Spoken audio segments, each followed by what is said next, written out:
ଟିକେ ରୁହ ତୁମେ ଯାଅ ତୁମେ ଯାଅ ଠିକ ଅଛି ଚତୁର୍ଭୁଜ କୋଉଠି ଏଟା କଣ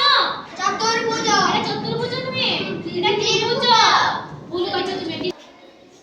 ଚତୁର୍ଭୁଜ କୋଉଠି ଠିକ ଅଛି ହାତରେ ବାଜୁ ଦେବେ କି ଠିକ ଅଛି ତ୍ରିଭୁଜ କୋଉଠି